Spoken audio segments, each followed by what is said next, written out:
It's time for Supply Chain Now, broadcasting live from the supply chain capital of the country, Atlanta, Georgia. Heard around the world, Supply Chain Now spotlights the best in all things supply chain, the people, the technologies, the best practices, and the critical issues of the day. And now, here are your hosts.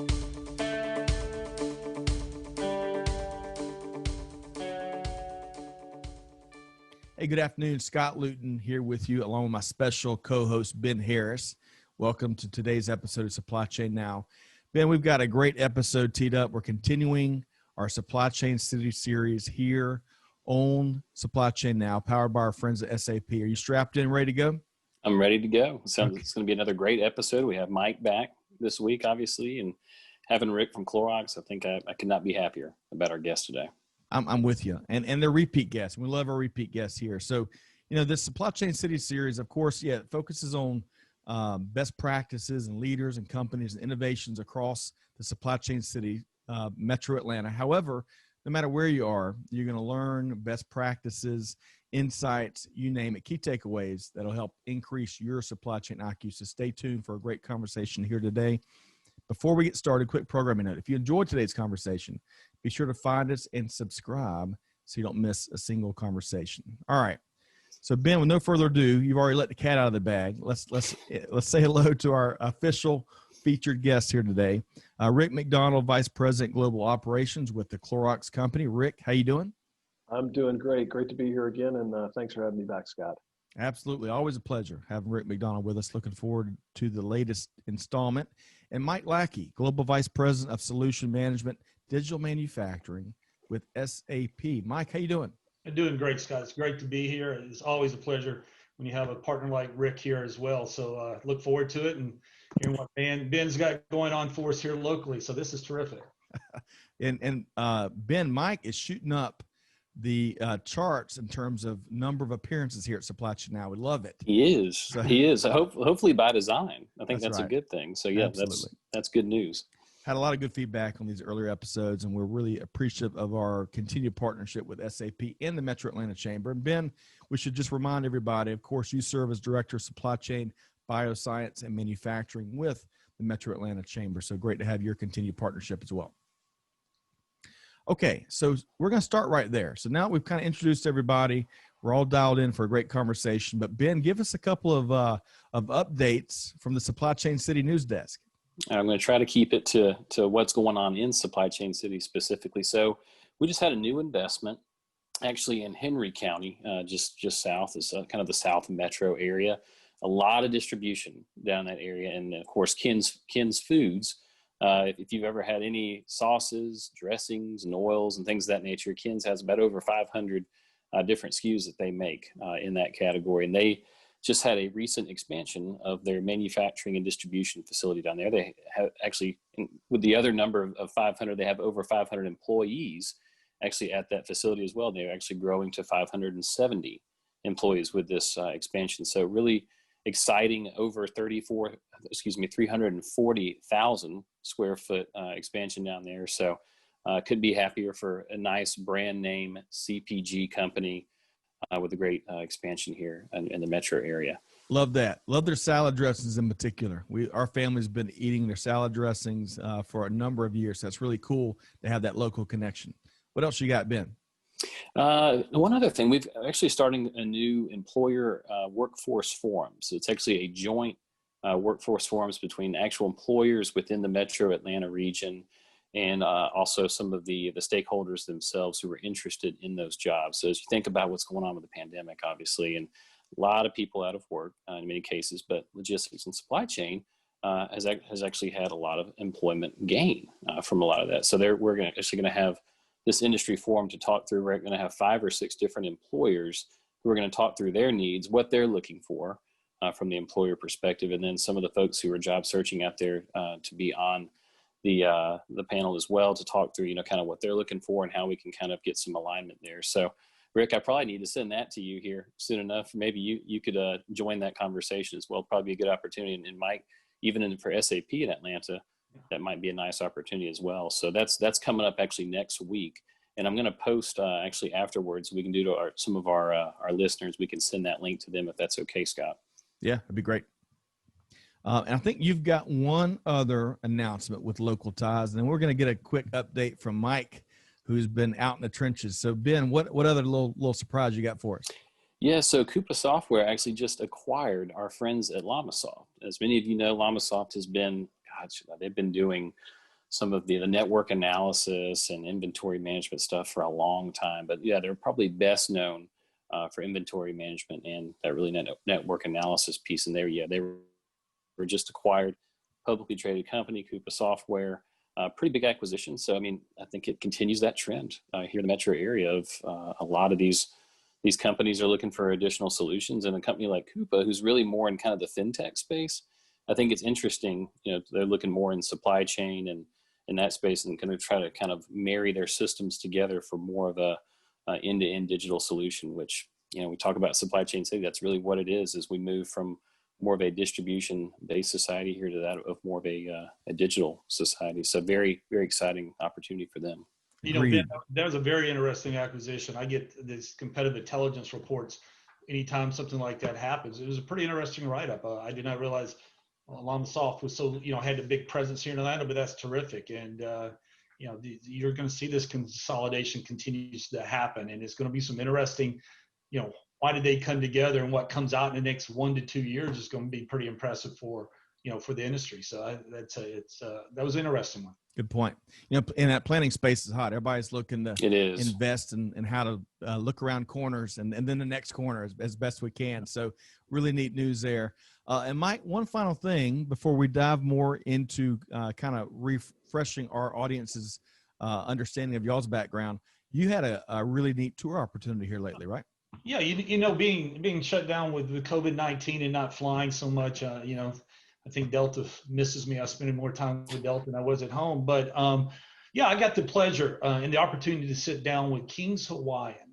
You know, most people know them, the dinner roll manufacturer, expanding out to talk about where they're going in the future.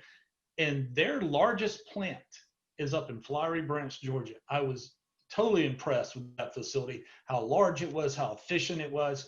75% of their manufacturing in North America is done here in Atlanta. And that was pretty impressive. And the other impressive thing, you know, I thought the greatest thing I'd ever tasted was back when I used to go down to Pasta Leon to that Krispy Kreme and get that donut right off the conveyor belt. I got to tell you, getting their rolls right out of the oven, it ranked right up there. But impressive facility. I would tell you of all the facilities I've been around the world, it was probably one of the top 10. It was phenomenal how efficient it was, what they're trying to do, their vision. And we had a really good conversation in how we can help them in the supply chain, in manufacturing, you know, achieve where they're going in the future. So yeah, it was great to get, you know, put on the Start shirt and find a jacket. It still fits. So I was pretty pleased with that. So it was good. Well, you know, we'll have to have on a future show. And one quick follow-up to that 85 corridor north east of town, really. I mean, from a manufacturing standpoint, of course, Ryogo's has been up there. I think Yamaha's got a plant up there. Mm-hmm. And then all the distribution facilities up there. It's really grown. They've done a nice job encouraging development and providing opportunities for folks. So really neat. We all love our plant tours, and we look forward to getting back into facilities soon enough. All right. So Rick, as we kind of segue, we want to, since we're fortunate to have both you and Mike and of course Ben with us on numerous shows. So folks they probably already remember you and some of your journey and some of your thought leadership, but let's refresh their memory real quick. So Rick, tell us a little about yourself. Yeah, sure. So I grew up in Atlanta, mostly Atlanta. Went to Georgia Tech, played a little bit of baseball there, and what I'm going to say next will tell you about the extent of my baseball career there. The highlight was being an extra in a Burt Reynolds movie called Sharky's Machine.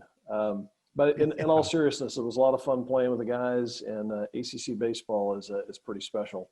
When I graduated from Tech, I went to work for Frito-Lay. I spent 10 years at Frito in 5 different manufacturing plants across the Midwest and the Northeast. And then I came to Clorox, and it'll be 29 years in January, which I couldn't have imagined at the time I started with the company. But I've had a bunch of interesting assignments. I get to work with a great group of people, and really proud of what we do as an organization. Wow. Well, congrats on your pending 29th, and looking forward to making it a whole 30 here right around the corner. And thanks again for joining us. All right, so Mike, we've really enjoyed your stories of growing up just on up the Peachtree Industrial Corridor, if I can remember correctly. So tell us about yourself. Yeah, just right outside of Lawrenceville, Georgia, out here. Grew up on the farm. Got the pleasure of attending that North Avenue Trade School that Rick mentioned here. One of the finest engineering schools in the country, and being able to have a career. Went from there straight into manufacturing, the high tech, and then from high tech manufacturing on a global basis to providing software. That what we used to do with time studies and spreadsheets. And so, I've been very fortunate. Been at SAP now about 15 years. Came from a local acquisition here in Atlanta, one of those startups, Ben, we were talking about that came out of Atlanta and made it successful. And Rick, I'm betting if you went to Frito-Lay right out of Georgia Tech, you're an industrial engineer as well. Yeah, industrial management degree, but I got to practice, took a lot of industrial engineering electives, got to practice that a lot at Frito. When I was at Tech, probably way before Rick, Frito-Lay was hiring everybody. They took top of the class every time. So that's impressive. So Mike, I was kicking myself. I got one quick follow-up for you. So last time you were with us, I asked you a really dumb question. I asked you what your least favorite chore on the farm was. And I want to flip that and growing up on the farm, what was your favorite things about growing up on the farm? The space. It's not like you had to use your imagination, right? It wasn't, if you want to go play with someone, it was at least, if you're walking, it's a 30-minute walk to the next place or that, and then luckily bicycles and motorcycles came around and you could get there. So it helped you use your imagination more than sitting in front of this little screen that we see today. So I just think the space we had and just the amount of animals and the birth of life was kind of pretty cool.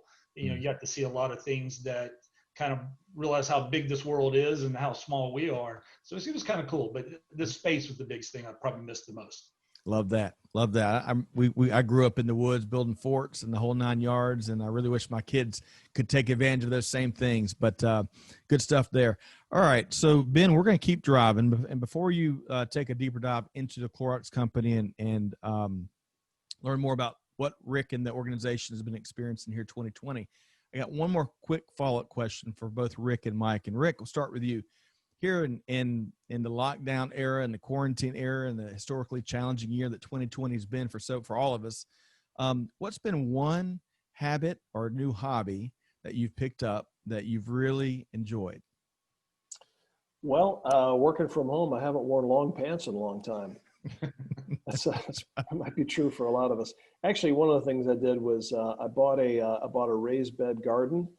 And I planted a whole bunch of herbs, legal ones, and I've been harvesting those through the summer and creating my own little spice mix. So that's been a fun distraction. Love that. All right. So Mike, same question. What's a habit or hobby you picked up here this year? As my wife told me, in 32 years of marriage, I've been home more the last 7 months, and I have in those 32 years. I got back into woodworking. I started, we have part of our house is unfinished. I started building. My wife calls it the wall that goes nowhere, but putting a tongue and groove wall in and just working with wood, something that was just, it's like manufacturing, right? You work with your hands, and when you get through, you actually produce something that you could see and admire. So yeah, I keep building these walls that they don't really go anywhere, but they're kind of therapeutic, and it's been fun. I've enjoyed that. Love that. And that's the word that came to my mind right when both y'all were sharing, that therapeutic, that kind of your alone time where you're producing and it's got your attention and you can take it off all the emails and phone calls and conference calls. So good stuff there. All right. So Ben, we're going to keep moving. I know we're going to dive into Clorox now, right? Yes, we are. So Rick, tell us about, just kind of Clorox as a company, and then kind of how does Clorox the company, what does the footprint kind of look like here in Metro Atlanta as well? Yeah, for sure. So we're 8,800 people strong. We're based in Oakland, California, and we're a 107-year-old branded consumer packaged goods company. About $7 billion in annual sales, and we sell our products in over 100 countries, and we have Clorox people working in 23 different countries globally. In the Atlanta area, we've got about 1,000 supply chain professionals. We've got a huge group in the Alpharetta area, another big group in Kennesaw, couple of manufacturing plants in South Atlanta. And so we are well represented here in the Metro Atlanta area. And what about, as far as your role specifically? I know you're obviously SVP of Global Operations, but what does that mean, I guess, for at Clorox? Yeah, so I've got the 8,800 people, about 5,000 of them are in my shop. And so we're responsible for manufacturing, logistics, planning, engineering, quality assurance, continuous improvement, just almost everything in the supply chain except for sourcing and project management. And I've just got a great team that I get to work with every day. I know we'll talk about that team here in just a bit, but as far as 2020, Scott mentioned it previously, but it's been tough on a lot of different businesses. It's been good, I think, for Clorox's business, but just keeping up with demand, I know, has been tough, as we talked about on one of our previous episodes. But building on, kind of what we talked about last episode, what has 2020 been like, for the Clorox company? It's been an incredible 9 months of unprecedented demand. And, I'll quickly recap some things I said in May. We actually got a little bit of a head start on building inventory. We sensed that this was going to be an issue, and we started building inventory, adding shifts, hiring people, going outside and finding external manufacturing line time that we could buy. We did as much of that as we could. We wanted to create all the capacity we could to really produce more disinfecting products. And so it's been an incredible challenge, but also an honor to know that our products are helping to keep families safe, keep individuals safe, healthcare facilities, doctors' offices. Our disinfecting suite of products are really pretty remarkable. Our volume has been up as much as like 500% on some items versus normal demand. And, what we thought might abate in the summer months or maybe even coming into the fall, it just hasn't. The volumes continued. And, of all the challenges you can have as a business, this is one we're grateful to have. At the same point in time, I'd want everybody to know that we're doing everything we can to make as much product as we possibly can across all of our businesses, because it's not just the disinfecting suite of products that has realized the demand signal. Our Hidden Valley Ranch line of salad dressings, Glad trash bags, Brita water filters, Kingsford charcoal. We posted in this last quarter increased volume levels in 8 of the 10 business segments. And so it's all of them that are experiencing this run up in demand as people spend more time at home and are using our products as part of that. It's funny, I forget how many different products that Clorox has, because you think about, okay, Clorox itself, a CPG company, but just from a consumer goods standpoint, I mean, there's so much else that you guys do. What does the mix look like for you guys, retail versus wholesale? How has that changed really for 2020? We're mostly a retail business, but certainly our professional products business has been extraordinarily strong as well. Devices and the juice that powers those devices has been a real key to large disinfecting initiatives that companies are using in their environments. But we're mostly a retail business, and that's just continued to be stronger and stronger as consumers are seeking out our products. Quick fact for the group to know is that we're making about a million canisters of Clorox disinfecting wipes a day. And, you think about that, but also think about the fact that in the first 6 months of the year, we made 100 million more units of disinfecting products than we made in the year ago timeframe.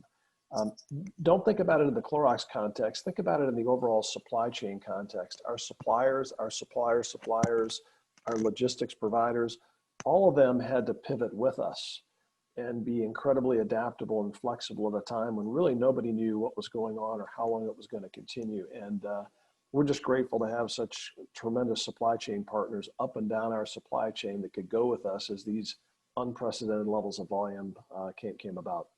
Yeah, and you mentioned the partners. I mean, and of course, those partners are people, basically. So you mentioned back in May about your staff, and you had nothing but wonderful things to say about how they've pivoted, obviously, during this pandemic. Any recent anecdotes or anything you can share with us around, some amazing stories there, or, kind of how your staff has adapted to this tough challenge? Ben, I would say really a continuation of our story. Our 8,800 strong About 4,000 of them work in our manufacturing plants. They're really our heroes. They've been showing up to work every day, all day for literally months, producing record levels of volume to try and support what consumers and families and healthcare facilities need. And I was just down at our Atlanta West and our Atlanta Main facilities last week, walking around, thanking folks for what they were doing and having a look at the operations. And I can tell you there's just a lot of pride in individuals who work in those facilities and the rest of our facilities about the type of work they get to do and the products they're making and the impact they're having on the health and safety of lives of people around the world. I love that. That's been one of the silver linings that I know we've talked about. We can't talk enough about it, whether truck drivers or production associates or folks that are in our factories, in our DCs, in our fulfillment centers, right? Keeping the whole world moving forward. And now it seems like there's a greater awareness of that, and there's a greater appreciation of that. And that is certainly something I hope sticks around for a long time. So Rick, as a leader, I really appreciate your passion around that. And Mike and Ben, last time Rick was with us, he shared a few links where their employees were, team members were interviewed by NBC and NPR and a few others. And you could collect how they had the team members had a new sense of pride about this noble mission that they're on. And those are some beautiful stories. So Rick, really appreciate you sharing. Yeah. Thanks, Scott. All right. So let's switch gears. So Mike, one of the things we really enjoyed you on these episodes is you have all these conversations with business leaders. And while you may not be in as many plants as you typically are, like you alluded to earlier, still you're seeing a wide variety of business models, you name it. What's been a few of your latest experiences and some anecdotes, story time with Mike Lackey? What are some things that you can share with us? It's funny. My daughter asked me again, Dad, what do you do? And I said, well, I tell stories. That's kind of what I seem to be doing the most. But I got to commend Rick and them. I mean, the Clorox story and their impact on this pandemic is terrific. And for a company of the size of Clorox and to get the supply chain turned that quickly and to have the foresight, it's pretty phenomenal, Rick. I can tell you this. My house has never looked this good with the Clorox outdoor cleaner I've used. So I can tell you that I'm one of the reasons you got that spike. I appreciate that. Thanks for that, Mike. My wife's pointing out things I didn't know needed to be clean, and the Clorox outdoor cleaner does it. So, it's funny. Rick has a very positive story, and not everybody was in the category where COVID-19 has had a positive impact.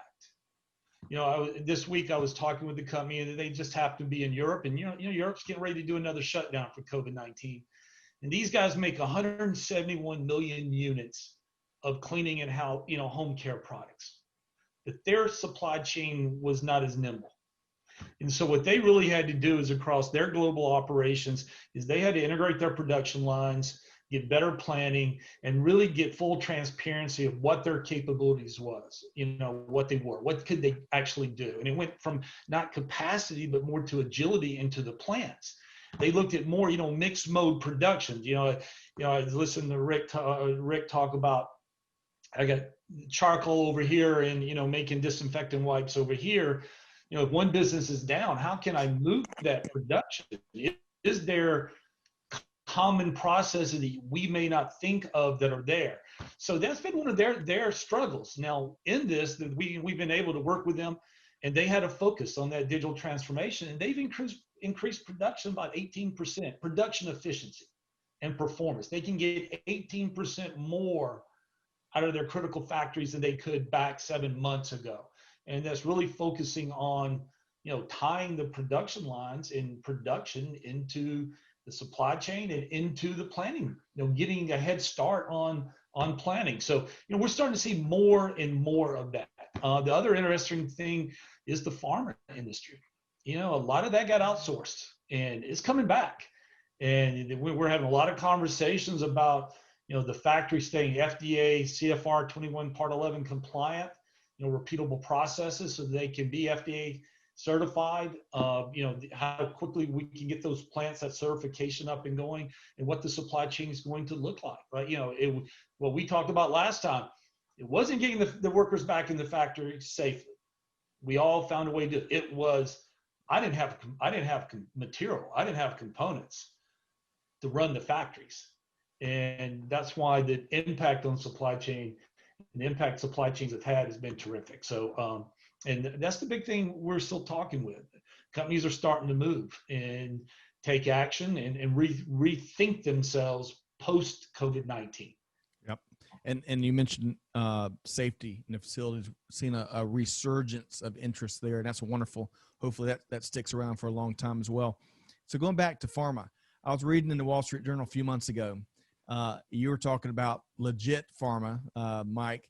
It's interesting. This article talked about how the illicit pharmaceutical supply chains were being disrupted because they weren't getting their supplies from overseas. So that might be another great silver lining to what we've been experiencing here. So, yeah, Scott, it's funny. What I learned is companies are telling me this pandemic's done one thing. We know what we do really well, and we know what we do really bad. So it's brought a new focus to what we should be on here. And let's look at in the market. If we start flushing out some of these, illegitimate, drugs and stuff, and start flushing that out and getting back to what is healthy for the environment, for the environment, for the customers and our people, we're going to be better off for it. So there is a silver lining in a lot of ways. It's just we just got to get back and get back to normal, some state of the new normal, right? So that Agreed. All plants are starting to run again. I love the story Ben gave, 550 new jobs, that are coming here to Atlanta. That's just terrific. That's what it's great to be here in Atlanta in the South. It's just driving more and more, innovation and jobs here. Agreed. And that innovation, in a really true sense. I mean, that's certainly, if you look over over this year and going back to the end of last year, companies knowing and finally identifying these challenges, these new challenges, new twists on old challenges, and just finding a way to accomplish it and get the right product, the right price, on time to their consumers. And so much of that innovation is going to make the industry better. And of course, we've also heard, I've seen various reports of there being all of this together and how supply chain's been front and center in media, in news stories. Our politicians are saying the word supply chain, the phrase supply chain, and it's elevating the career and the professions. And those are also good news. So if you look hard enough, despite all the challenge and a lot of the bad news out there, there's still lots of good news. So Scott, I think you need to do a session on supply chain 101 for politicians. They're using a word, they need to really understand the impact this thing could have. And that's, I think Rick could do a very good job of teaching that to these guys, but a big word, but the impact it has on so many aspects. Agreed. Our everyday life is incredible. So I think Rick would make a wonderful instructor. Now, whether he'd want to do that, it's a whole different ballgame maybe, but I agree with you. And regardless, the first step is that awareness. And if we can continue educating beyond that, we'll be in a better spot. So Ben, I want to get you back involved here. We're touching on a lot of the different things there. We're about to dive into Industry 4.0 and get some of Mike's predictions maybe of what we're going to see. But based on whether it's good news or innovation or some of the challenges the industry's seen, Ben, what comes to your mind? As far as what's coming up for next year, or kind of what's what? Feel free to. So what Mike and Rick have shared is, I think a lot of it is invigorating for folks that love and are passionate about the supply chain profession. And I know you are. But what's one thing they've shared, or if you want to break out your crystal ball first, that's perfectly fine. Lots of options here, Ben. Oh gosh, that's tough. I mean, we talked about digital twin. I think last time, Mike, we talked, it was about some of the stuff around, Industry 4.0. And that was one that I thought had a lot of, I think a lot of potential for future investment, whether you're you're Georgia Pacific and you're looking at, forestry and, harvesting models and things of that nature. I mean, that's huge business for them to be able to model that, going forward. But I would say more than anything, really just the pandemic itself and how companies are having to completely rethink, what we can do, as organizations. I'll give you one example, Scott. The GHC3, or the Global Health Crisis Coordination Center, which we set up here in Atlanta to handle just that crisis coordination because of what was going on with COVID.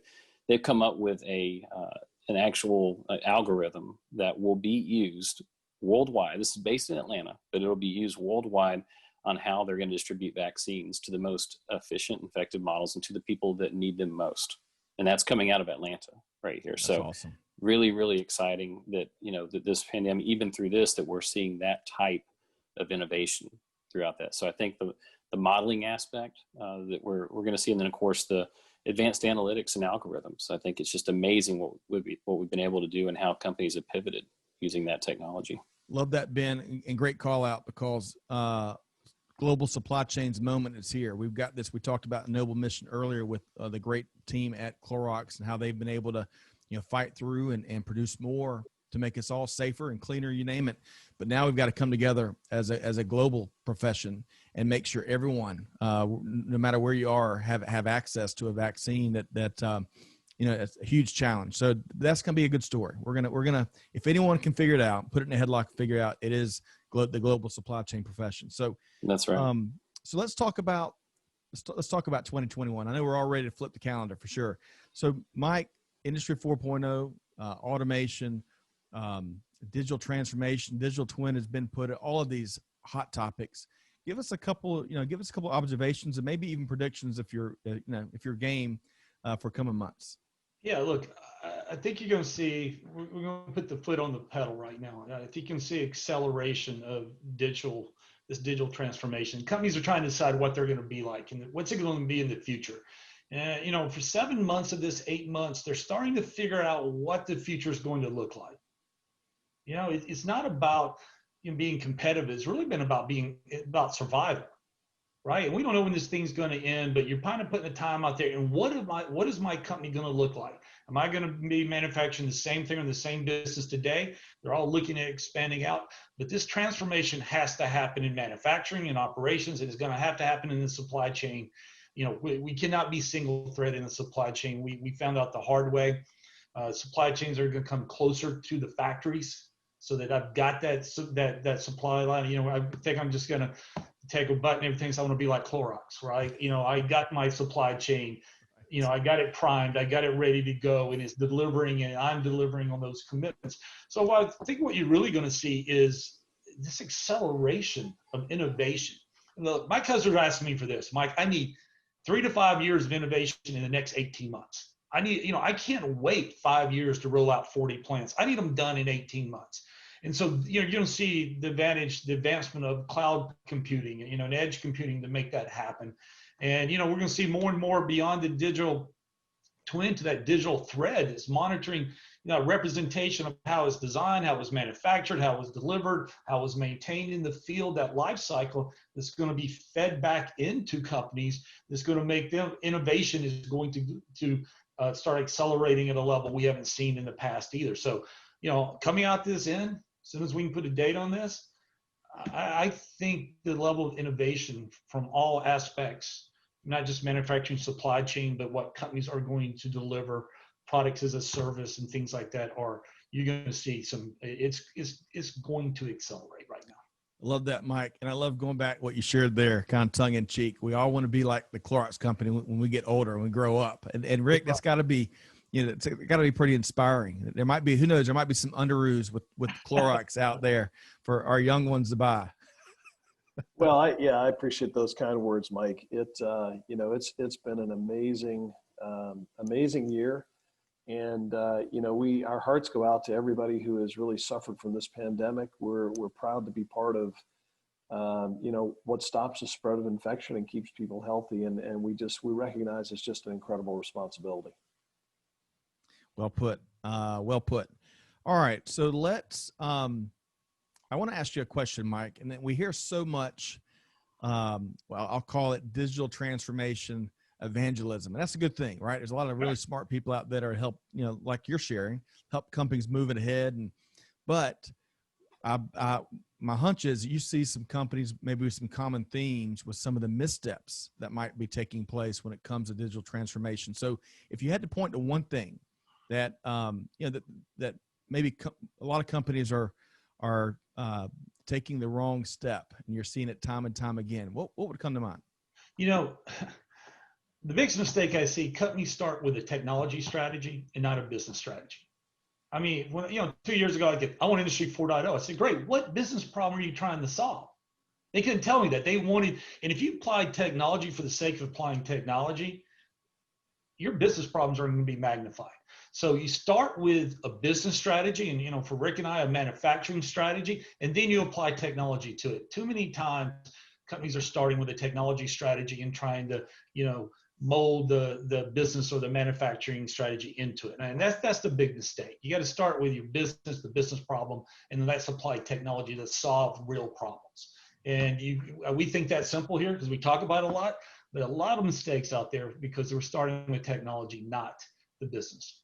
Yeah, love Mike, I really agree with that. That's a really well said phrase there around starting with technology first. The way that we talk about it is mindset, skill set, tool set. And what you find is most everybody wants to run straight to the tool set without necessarily stepping back and saying, okay, what is my strategy in this space? What are the problems I'm trying to solve? And do I have the right leadership mindset? Because let's face it, we got 5 generations in the workforce. We don't all think about technology the same. If I've got that right, do I have the skill set? And so what do I have to do to upskill or reskill the folks, the crew that I have already to be able to handle the new technology and the new integration of digital tools? And then you can start thinking about the tool set. Now, you don't have a lot of time to necessarily do those things sequentially, but if you start with the tool set, I feel like you're not going to get it right from the jump, and it's really got to be strategy led and then flowing all the way through to the tools. Well, it's a healthy dose of practicality is what I'm hearing there. And instead of just wanting to get the latest technology and figuring out how to apply it later, figuring out those business challenges and the appropriate technology and the appropriate way to implement it with the shortest learning curve possible, to your point, Mike, because we got to accelerate. Right. I love what you said there about, companies and leadership and organizations. We don't have time for the 6-year or 16-year projects that seem like have been taking place for years. All right. So Ben and Mike, I'm going to circle back around to y'all. We're going to take the conversation even broader because there's no shortage of topics we're all tracking in a year like 2020. And Rick, I want to start with you. So when you are surveying global supply chain, global business that we're all kind of speaking to, what's one trend or challenge or topic that maybe we haven't talked about yet that you're tracking more than others?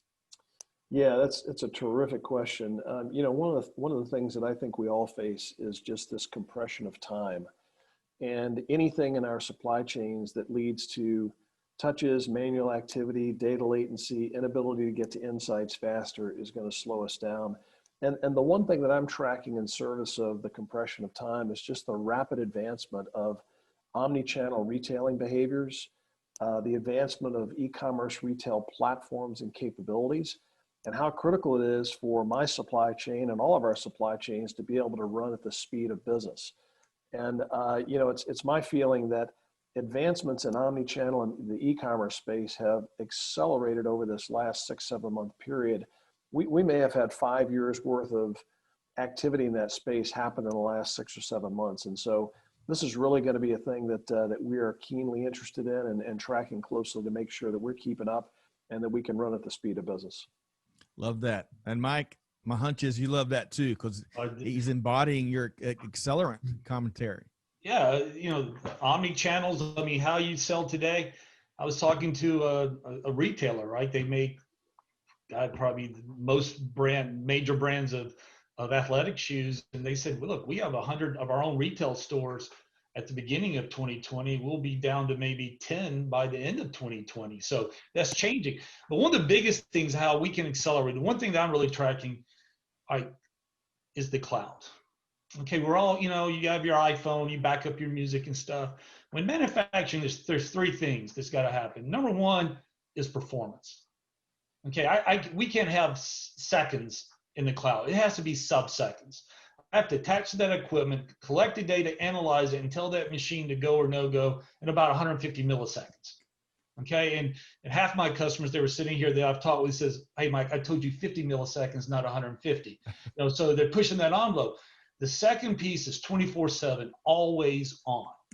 So we have to get down to the edge. We have to get to the plant with the ability to stay connected. And if we lose that connection to the cloud, that the plant still runs. Because if you don't run the plant, you don't ship. You don't ship, you don't deliver, you don't deliver, you don't invoice, you can't collect. So this is mission critical. And then the third part is security. And that's what my customers are pushing me on our manufacturing solutions at SAP every day. And the cloud, with the cloud, you can roll out 40 plants in that compressed time period versus the on-prem piece of it. But we still have to have the same performance as if everything's set at the plant or in a data center. And I'd be honest with you, working with these hyperscalers like Microsoft Azure and Amazon, those guys bring in another set of technology that we're going to take advantage of and get down to that plant level and to that machine level and give you that type of capability. So, performance, security, and always on. Those are the three things that are driving what we're pushing through, the innovation you're going to see coming out of us and in manufacturing in general in the next, the next few months. My release is coming out here in November. So, Mike, I love it. I'm a big checklist nerd. My wife and I both are, and we've got performance 24/7, always on, and security there. And then Rick, going back to something I couldn't quite grab my pen quick enough. You're talking about mindset, skill set. And what was that third one? Tool set. Love it's that the flashy toys in the corner that everybody loves to run to, and it's really, really tempting. We all do it, and we just have to take a step back. And as Mike said, start with strategy first, identify the problem you're trying to solve, and then figure out the tools that will be most effective. Love that. What a practical framework there. So appreciate y'all both sharing. All right, Ben, global business, global supply chain. What are you tracking? Well, I think, Mike, building on your point, talking about the technology piece, building on what we talked about with the cloud. I mean, I guess I have a question for you. I was thinking about versionless software these days. When we talk about upgrades, on your side of the business, Mike, from product development, and you talk about you've got a new version or a new, release coming out. But from Rick's, standpoint as the consumer or the customer, using that technology, are y'all moving more into the space where, it's really versionless and where Rick he's not going to see that upgrade per se, or not feel that upgrade as much as he used to, where it used to be these big implementations you would have, for big software and so forth. And now it's gone to more of a cloud type, approach. It's a little more, it's not so tough like the old days. Is that what you guys are trying to get to at this point? The beauty of the cloud is you can get the innovation automatically. And with the on-prem software, we have one major release per year, maybe one or two service packs, or the amount we have. In the cloud, every 90 days, we're pushing new innovation out to our cloud customers. Every 90 days. You don't have to download it. It is automatically pushed out to you. Now, we're notifying our customers, and Rick would know what's coming, and we're not going to surprise them. But yeah, with the cloud, you are able to push it out to everyone and not have to do the install and all that, because we're doing a lot of the testing and on the front end for us, so that we can get it out to you. So yeah, the innovation, you're right, Ben. The innovation through the cloud is going to be made available more readily and really pushed out versus that, hey, let me plan for it. So that's one of the other big advantages, at the speed at which I can innovate for our customers and the other technology players as well. Love that. It's just that easy, isn't it, Mike? Just that easy. All that's right. So I'd love to just bolt on a couple more hours here. I love the practical expertise, Ben, we're hearing from Mike and Rick. Been there, done that. That's what really makes some of our best episodes. But Ben, as we start to wrap, we're going to make sure our audience can connect with everybody. I got to put you on the spot. What's one really cool thing I shared with me? It was these checklists, these frameworks that both Mike and Rick have shared. But what's been one of your favorite elements of today's conversation? Yeah, I would say what Rick had talked about before. With the Rick, say you're saying one more time about the toolbox or the tool set, mindset, and mindset, skill set, tool set. There you go. Yeah, I would say that was the biggest takeaway, was those three things, and really aligning your business to that framework, and also to Mike's point, really around aligning towards business goals, and then everything will work itself out. But you've got to come up with the metrics and the things that you're shooting for first, and then almost like you have to fall in love with the problem instead of the solution. So I think what Mike said was really helpful in that. Love that. I've heard that before somewhere. You got to fall in love with the problem, not the solution. Good stuff there, Ben. And, the other neat thing was, I love how you brought up, we all love our connections to the Metro Atlanta area as much as we love global supply chain, global business. And of course, with the CDC here in Metro Atlanta, you knew that we were going to play a big role in fighting this pandemic. Love that, that additional news you share on the front end of how Atlanta is going to be a very prominent, continued, maybe even enhanced position as we lead the fight globally through this pandemic and getting into that truly the post-pandemic environment landscape. We're all looking forward to. That's right. To realize. Fingers crossed. That's right. We'll get there. Agreed, and we will. All right, so let's make sure our audience can connect with everyone here today. And Rick, let's start with you. How can folks learn more about the Clorox company? Right, so they can certainly go to our website, and what they'll find there is that we're playing 100% offense. We've gone from surviving to thriving, and so they can check us out at www.clorox.com. And then for me personally, you can always connect with me on LinkedIn. Perfect. Thanks so much. And we'll make it easy. We're after that one click with the show notes. We'll post that there, and really appreciate your time, Rick. All right, Mike, same question. How can folks connect with you? Well, first of all, for SAP, go to sap.com. In this, virtual world we've entered into, we're putting a lot of self-tutorials up on there of design to operate, from the way you design, the way you plan, manufacture, logistics, warehouse, and manage assets. And for both discrete and in the process side, it's called Design Consume. So there's self-guided tours of the factory of the future up there. So there's a lot of cool things that we're doing to help reach out to our customer base, to help them see where we're going. So I would encourage everyone to go to sap.com, find the products, take those tours. But for me, I every time I've been on here, just send it direct, mike.lackey@sap.com. Love to talk with you. Anything we can do to help you, reach your business goals as one of our customers and partners, it's a win for, the global world here. So that's what we're outstanding. Well, Mike, and we sure do appreciate SAP's continued support of the Supply Chain City series and all of your industry thought leadership. I really enjoyed lots of takeaways. I've got that proverbial 17 pages of notes from you and Rick here today, and that's what makes this journey we're on so rewarding. But Ben, all the cool things you're doing, and all the we're going to have to start having you report from your journeys, all the different conversations and businesses you're exposed to. But how can folks connect with you, Ben? Just LinkedIn is probably the best one. Obviously, a lot of Ben Harris's out there, but Benjamin J. Harris, hopefully we'll get you there with the Metro Atlanta Chamber. Obviously, you can find me on Twitter as well. But yeah, LinkedIn's probably the best way. And then my email is bharris@macoc.com. And that's MACOC as in Metro Atlanta Chamber of Commerce. Outstanding. Well, such a great conversation. I want to thank Mike Lackey, of course, with SAP, Rick McDonald with the Clorox Company, and, of course, my partner in crime, Ben Harris with the Metro Atlanta Chamber. Great conversation, gentlemen. We look forward to doing it again. Mike, I think we've got an upcoming episode around the corner with another really neat supply chain and manufacturing success story, so stay tuned for that. To our audience, hopefully you enjoy this episode as much as we have. So many great takeaways here, practical takeaways. If you enjoy stuff like this, you can learn more and check out more of these podcasts at supplychainnow.com. Of course, you can find us wherever you get your podcasts from. So on behalf of our entire team here at Supply Chain Now, Scott Luton challenging you like we challenge our own team. Hey, do good, give forward, be the change that's needed. And on that note, we'll see you next time here on Supply Chain Now. Thanks, everybody.